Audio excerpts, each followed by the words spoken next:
학교 선생님이 이번 시험 굉장히 쉽게 냈다고 하셨다. 제가 이 말을 10번을 넘게 들은 것 같습니다. 많은 친구들이 저한테 와가지고 이번 시험 쉽게 냈다고 하셨다라고 말을 했는데 딱 뚜껑을 열어보니까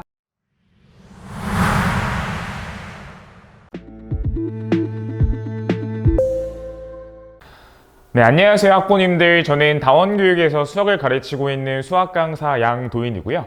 네, 이번 영상에서는 우리 양정고 1학년 친구들이 중간고사가 어떻게 출제가 되었는지에 대해서 문항 분석만 간략하게 해드리는 영상이고, 이런 식으로 출제가 되었고, 그러니 앞으로는 이런 식으로 대비하는 게 조금 더 수월할 거다. 그리고 이런 문제를 틀린 학생은 이런 식으로 보완하는 게 좋을 거다에 대한 마무리 코멘트로 영상을 마무리 짓도록 하겠습니다. 네, 먼저 일단 이번 시험 구성을 먼저 보면 객관식 18개, 서술형 2개입니다. 올해 만들어낸 18+2 구조를 계속 유지하는 기조를 보였고요. 일단 이번에 우리 반 아이들이 계속 저한테 와서 말하는 건 학교 선생님이 이번 시험 굉장히 쉽게 냈다고 하셨다. 제가 이 말을 10번을 넘게 들은 것 같습니다. 많은 친구들이 저한테 와가지고 이번 시험 쉽게 냈다고 하셨다라고 말을 했는데 딱 뚜껑을 열어보니까 말씀하신 대로 시험의 난이도 자체는 굉장히 평이했습니다. 특히나 특이했던 건 보통 이렇게 객관식 배점을 이렇게 4, 4.5, 5 이렇게 끊어서 주지를 잘 않는데 이렇게 딱딱딱 끊어서 줬다는 건 특별하게 특정 문제에 엄청 힘을 줬다는 뜻이 아닙니다. 그냥 전반적으로 엄청 쉬운 거, 그냥 조금 쉬운 거, 조금 까다로운 거 이런 느낌으로 세 부류만 구분을 해서 출제를 하셨다는 뜻이기 때문에 전반적으로 우리 아이들이 딱 봤을 때 나 이거 처음 보는데 이런 스타일의 문제는 단 한 문제도 없었습니다. 만약에 우리 자녀가 나 이거 처음 본 문제가 있어서 당황해서 말렸어 이런 식으로 시험 본 후기를 말씀을 하셨다면 그거는 사실 공부를 안 했다는 뜻이라고 저는 생각을 하거든요. 그래서 제 생각에는 전반적으로 굉장히 평이했다. 가장 결정적인 이유는 부교재 열심히 했고 공부만 꽤나 성실하게 했다면 처음 보는 스타일의 문제는 단 한 문제도 없었다. 그렇기 때문에 크게 당황할 만한 문제는 없었고 그냥 술술 풀렸어야만 하는 시험이었다. 이렇게 보시면 되겠습니다. 먼저 일단 1번부터 4.5점 배점이 깔려있는 13번까지는 일단 연계 문제가 굉장히 많고요. 연계 문제에서도 어렵게 바꾸거나 그런 스타일의 문제는 거의 없습니다. 그렇기 때문에 1번부터 13번까지는 웬만하면 깔끔하게 다 정답을 맞췄어야 되는데 중간에 까다로운 게 한두 개 있는데 그건 조금 이따 한번 살펴볼 것이고요. 두 번째로는 일단 객관식 후반부 14부터 18인데 일단 요것도 우리 아이들이 조금 대비를 열심히 했으면 완전 처음 보는 참신한 스타일의 문제는 전혀 없었습니다. 그렇기 때문에 조금 이따 다시 문제를 살펴보긴 하겠지만 당황해선 절대 안 됐던 시험이었다. 당황했다면 뭔가 공부 방법을 조금 바꿔야 될 수도 있다. 이렇게 보시면 되고요. 마지막으로 특이했던 점은 보통 양정은 작년, 재작년에 냈던 문제를 다시 한번 비슷하게 내는 경우가 거의 없는데 이번엔 특이하게 작년에 부교재에서 연계했던 문제를 다시 한번 또 이번에 출제를 했습니다.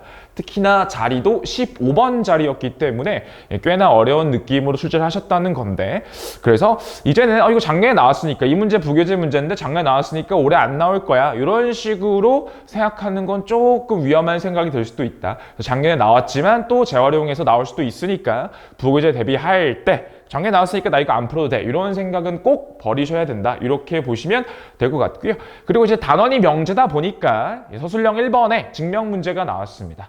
제가 직보 자료로 준 문제가 그대로 나왔긴 했는데 어쨌든 간에 일단 이번에 객관식이 워낙 평이했기 때문에 서술형 1번 채점 기준이 굉장히 까탈스럽습니다. 저희 반에서도 아이디어는 맞지만 선생님이 원하는 서술 방식이 아니면 죄다 칼같이 감점을 많이 했습니다. 그렇기 때문에 이번에 서술형 1번을 만점, 제가 듣기로는 서술형 1번 만점을 받은 친구가 이번 학교에서 한 10명? 이 정도로 손에 꼽는다고 했거든요. 그래서 그 정도로 채점 기준이 워낙 빡셌기 때문에 우리 애는 왜 서술형 1번을 만점 받지 못했을까? 사실 만점 받으려면 제가 준 자료를 꼼꼼하게 읽고 토시 하나 빠짐없이 그대로 썼어야 되는데 솔직히 우리 아이들이 작년에 부등식 증명 나왔으니까 올해는 안 나오지 않을까 이런 마인드를 가지고 열심히 보지 않았던 친구들은 아마 대부분 감점을 받았을 거거든요. 그렇기 때문에 서술형 1번에서 감점을 당한 건 어쩔 수 없는 거고 우리 아이가 객관식에서 이런 거 틀렸다. 이거에 대해서는 피드백을 정확하게 해줘야 된다. 요게 제가 이번 시험 총평에서 말씀드리고 싶은 거고요. 네, 두 번째로는 이제 문항들을 살펴볼 겁니다. 1번부터 7번은 너무 쉽기 때문에 건너뛸 거고요. 이제 8번부터 살펴볼 건데 보시면 알겠지만 네, 비연계 문제가 8번, 9번에서 출제가 되었는데 일단 8번은 네, 너무나도 유명한 모양입니다. 역수 꼴끼리 더해진 구조기 때문에 전개만 하면 산술기하를 쓸 수 있는 모양이고 네, 그 다음 아마 우리 아이가 이번 시험을 조금 망쳤을 때 이유가 될 수 있는 가장 걸림돌이 아마 9번이지 않을까 싶습니다. 일단 9번 문제를 보시면 어떤 모든 형태로 제시된 명제 근데 2차 부등식 형태죠. 그래서 요게 부정이 참이되도록 하는 순서상의 개수를 세는 겁니다. 일단 2차가 될 수 있냐 없냐, 저 최고차항 A가 0이 될 수 있냐 없냐, 제가 정말 강조하는 것 중에 하나인데 요거 체크 못해서 틀렸다면 정말 반성을 해야 되고, 두 번째, 일단 이게 카운팅을 하는 거다 보니까 우리 아이들이 카운팅을 하게 되면 한두 개 빼먹는 경우가 굉장히 많겠죠. 나는 분명 이 개수가 나왔는데 보기에 그 개수가 없다? 심장이 뛰기 시작했을 겁니다. 그래서 우리 아이들이 9번에서 조금 헤매가지고 시간을 왕창 잡아먹어서 시험을 조금 망치는 길로 갈 수도 있었다. 하지만 부교재에 있는 문제 열심히 풀면서 부등식 나올 수 있다, 대처만 잘 했으면 사실 문행 자체의 난이도는 그렇게 어렵진 않았는데 카운팅 문제인 것 그리고 최고차항 A가 0인 걸 빼뜨린 친구들은 실수를 할 수 있었다. 답이 보기에 없을 경우에 굉장히 당황할 수 있었기 때문에 이 9번이 조금 시험에 가장 큰 걸림돌이지 않을까 싶고요. 네, 10번 보시면 알겠지만 10번도 연계 문제인데 네, 사실 4의 배수를 뭐 2의 3의 배수 이런 식으로 바꾼 건데 네, 굉장히 쉽습니다. 거의 똑같은 문제라고 보면 되겠습니다. 그렇기 때문에 정말 쉬웠다. 그래서 앞부분에서는 틀릴 문제가 거의 없었다라고 보고요. 네, 11번도 집합 원소 문제인데 이번에 선생님들이 집합 3개짜리 개수 문제는 출제를 안 하겠다고 하셨기 때문에 여기서도 어렵게 낼 수가 없었습니다. 그래서 보시면 알겠지만 뭐 치킨 말덮밥 말은 어렵지만 그냥 똑바로만 읽으면 전혀 어렵지 않게 풀 수 있는 2개짜리 원소 개수 문제였고요. 심지어 최대 최소 문제도 아니었습니다. 단순히 값만 구하면 되는 거였기 때문에 누구든 쉽게 맞출 수 있는 비연계 문제지만 누구든 쉽게 맞출 수 있는 거였고, 네, 12번 문제는 올림포스에서 출제가 된 문제입니다.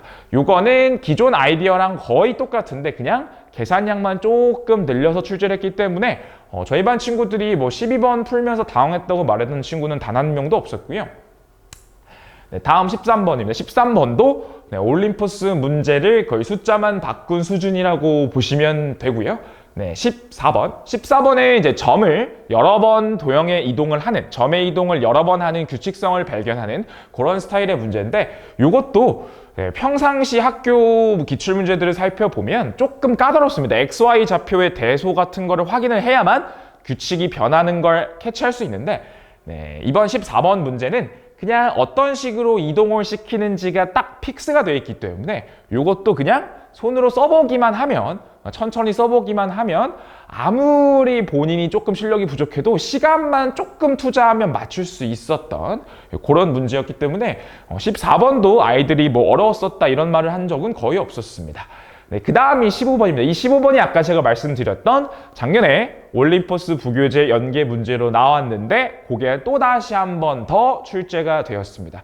그래서 제가 이번에 시험기간 마지막 시험기간 들어가기 직전 마지막 수업 때 항상 이 부교재 수업을 진행을 하는데 그때 부교재 수업할 때 이거 작년에 나왔었는데 이거 등차 수열 아이디어로 풀어야 쉽다. 그래서 등차 수열 아이디어로 풀어줬었고 그리고 마지막 파이널 자료에서도 혹시 몰라서 씹집해가지고 일단 작년에 나왔던 기출문제를 파이널 자료집에 다시 한번 실어서 애들한테 연습시킬 수 있도록 집어넣었습니다. 솔직히 제가 파이널 자료 만들 때 넣긴 넣었지만 저도 안 나올 거라고 생각하긴 했었는데 혹시 몰라서 찝찝해서 넣었는데 나왔고 네, 작년 문제랑 사실 크게 달라질 건 없고 사실 작년 문제랑 아이디어는 거의 똑같은데 작년 문제는 조금 직접 손으로 써봐야 되는 경향이 있었다면 네, 이번 문제는 등차 수열의 아이디어만 머릿속에 집어넣었다면 굉장히 쉽게 풀 수 있었던 아마 걸리는데 푸는 시간도 굉장히 짧았을 겁니다. 그래서 제가 알려줬던 등차 수열의 아이디어를 잘 기억한 친구들은 굉장히 90의 약수 세면서 금방 풀었다. 뭐 30초 컷했다, 1분 컷했다 이렇게 한 친구들도 많았기 때문에 이 문제 부교재에서 작년에 나왔던 게 또 나왔다. 그러니까 다음 시험 때도 작년에 나왔던 문제 거르고 풀면 안 된다. 이거 꼭 기억해 주시면 좋을 것 같고요. 네, 그 다음은 16번입니다. 16번은 제가 부교재 수업할 때 애들한테 말을 한 게 있습니다. 이게 도형을 y는 x 대칭이동해서 만든 도형과의 교점 문제인데 이거는 교점을 y는 x 위에서만 찾는 거기 때문에 y는 x랑 교점 찾는 문제다. 이거 어렵게 바꿀 수 있을 것 같다. 그래서 바꿔서 나오긴 했는데 사실 기존 문제와 비교했을 때 뭐 그렇게 더 어려워졌다고 보진 않습니다. 그래서 단순히 그냥 이제 2차 함수가 아니라 삼각형을 평행이동하면서 y는 x와의 교점이 생길 수 있는지 없는지를 물어보는 건데 사실 그냥 y는 x랑 교점이 있는지 없는지를 풀면 된다까지를 알았다면 접근하는 데까지는 전혀 어려울 게 없었습니다. 다만 삼각형을 옮기는 거기 때문에 얼마나 평행이동했을 때 y는 x와 닿을 수 있는지는 조금 사고 과정이 필요하긴 한데 그래서 우리 아이가 만약에 16번을 틀린 건데 내가 y는 x랑 교점을 찾는지도 몰랐다. 그냥 문제 봤는데 당황해서 넘어갔다 라면 사실 부교재 학습할 때 좀 더 꼼꼼하게 진행을 해야 되는 거고 나 y는 x랑 하는 것까지는 알았는데 평행이동하는 게 조금 빡세서 못 풀었다. 요거는 사실 어쩔 수 없는 거라고 보고요. 네, 다음입니다. 17번이고요.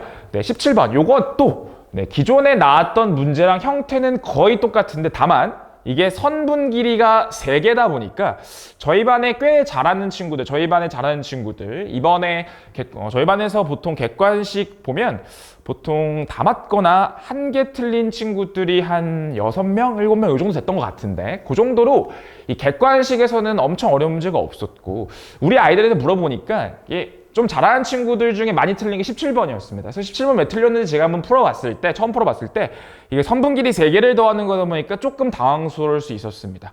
이게 사실 이게 벽 튕기기 하는 구조를 피면 나머지 쪽 선분 길이가 자동으로 최소가 되는데 사실 요거를 시험장에서 보자마자 캐치하는 건 사실 불가능하다고 보고요. 저도 손으로 써보면서 한번 확인을 해보니까 이럴 것 같다. 이등변 삼각형이니까 그럴 것 같다라고 수축을 하면서 푸는 거였기 때문에 사실 17번은 형태 자체는 굉장히 유사하였으나 답을 못 낼 확률 오히려 엄청 똘똘한 친구들이 당황했을 확률이 큽니다. 나 이거 많이 봤던 건데 왜 뭔가 이상하게 안 풀리지?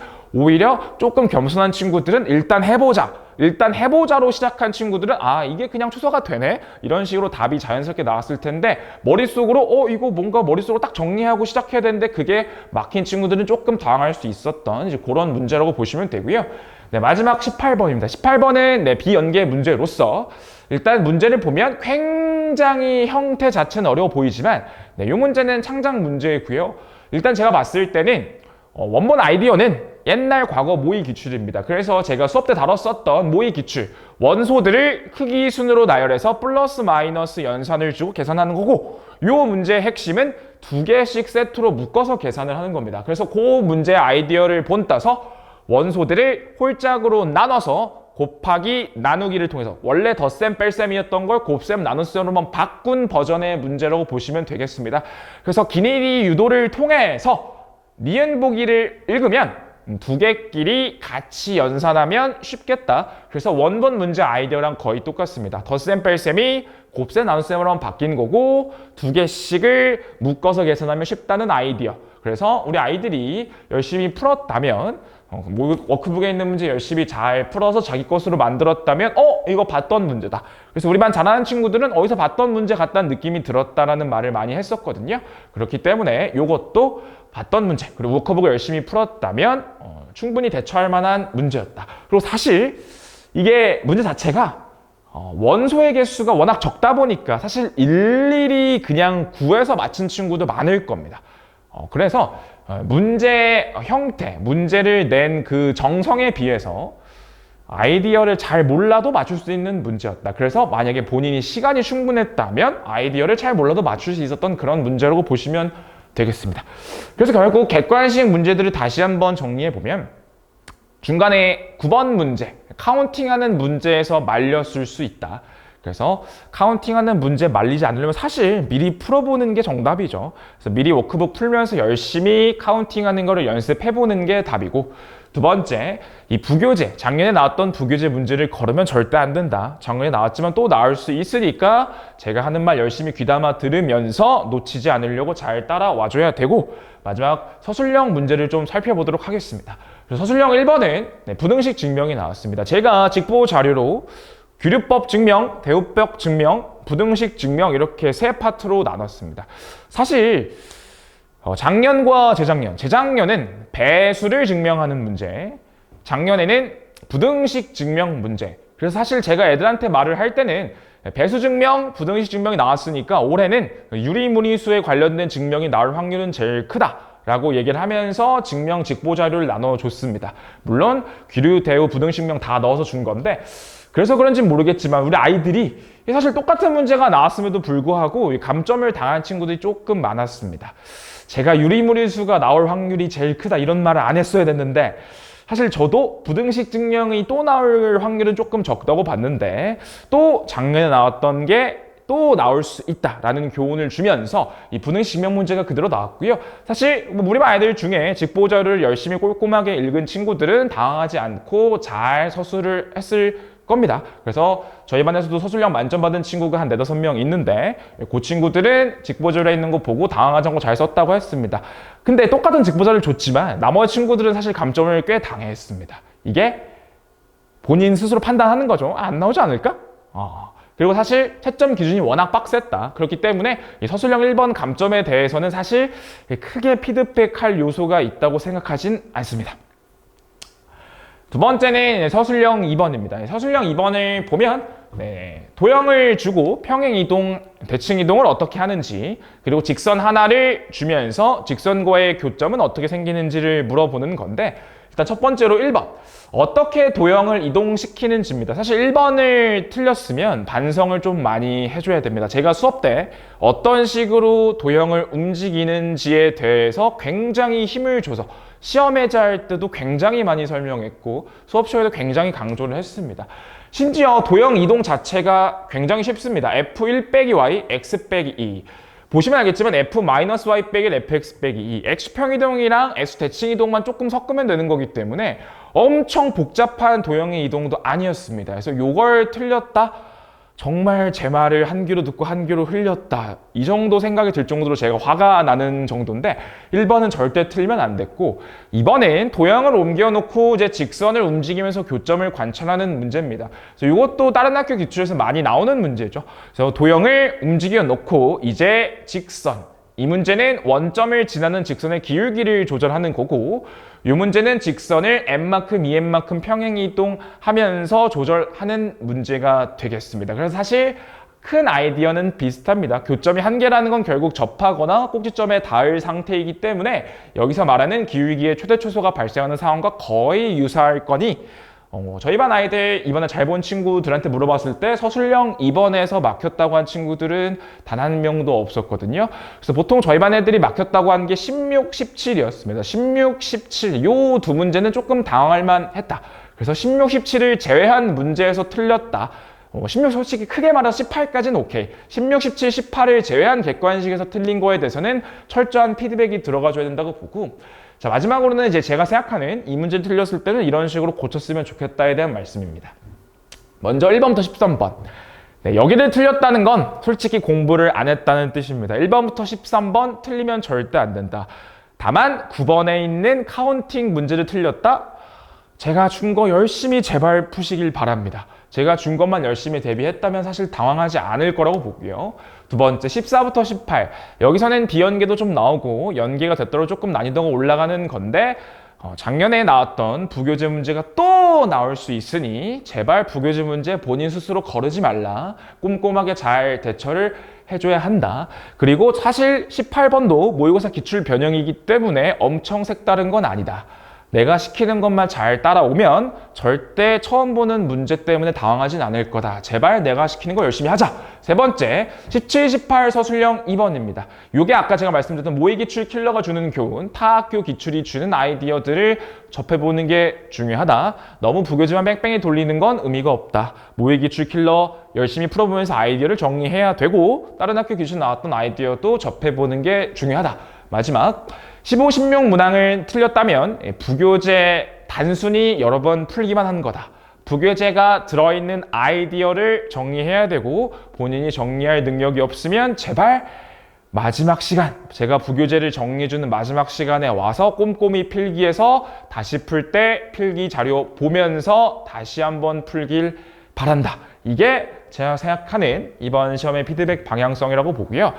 아마 이번 시험을 딱 풀고 났을 때 사실 저는 엄청 변별력이 좋은 시험이라고 보진 않습니다. 왜냐면은 이제 올해 들어 특히나 이제 양정이 객관식에서 엄청 색다른 문제, 엄청 어려운 문제가 출제가 되고 있지 않기 때문에 사실 수학을 본인이 좀 잘한다고 생각하는, 나는 남들보다는 확실히 잘한다고 생각하는 친구들은 아마 굉장히 속상해할 시험이죠, 사실. 왜냐면 사실 중위권에 있는 친구도 부교재 대비만 열심히 하더라도 어느 정도 점수권으로는 올라와 버리기 때문에 사실 이 최상위권과 그 밑 사이를 변별할 수 있는 능력은 확실히 떨어지는 시험입니다. 그래서 오히려 앞에서 실수를 하면 굉장히 등급이 바닥으로 내려갈 수 있는 그런 시험이 되면서 이 최상위권, 본인이 수학에 자신감이 있는 친구들이 조금 불만이 있겠죠. 물론 본인이 수학 실력이 있는데 잘 봤으면 불만이 없겠지만 본인이 있는 실력에 비해서 자기보다 못한다고 생각하는 친구가 자기랑 비슷한 점수를 맞거나 자기보다 조금 잘 볼 수가 있기 때문에 거기에 대해서는 불만이 굉장히 많을 거라고 봅니다. 근데 제 생각에는 일단 이번에는 학교 선생님들이 쉽게 냈다고 워낙 겁을 많이 주셨기 때문에 진짜 기말고사에는 이렇게 쉽게 나올 거라고 보진 않고요. 그리고 기말은 단원 자체가 함수와 경우의 수입니다. 일단 경우의 수. 애들 정말 못합니다. 이 경우의 수를 잘 못 잡으면 아마 점수가 굉장히 떨어질 확률이 매우 높고 함수는 어려운 창작 문제를 만들 수 있는 요소가 굉장히 많은 단원이기 때문에 아마 이번처럼 이렇게 평이하게 나올 거라고는 절대 보지 않습니다. 그래서 이번 기말고사에서 중간고사 점수를 뒤집을 수 있다. 서술형 감점에 너무 상심 갖지 말자. 서술형 감점을 안 당한 친구들이 손에 꼽는다. 그러니까 다 같이 힘내서 기말고사, 함수, 경우의 수 열심히 하면 역전할 수 있는 그런 기말고사를 만들 수 있을 테니까요. 우리 다 같이 포기하지 말고 저와 함께 열심히 공부를 해보도록 합시다. 네, 이상 양돈이었습니다. 감사합니다.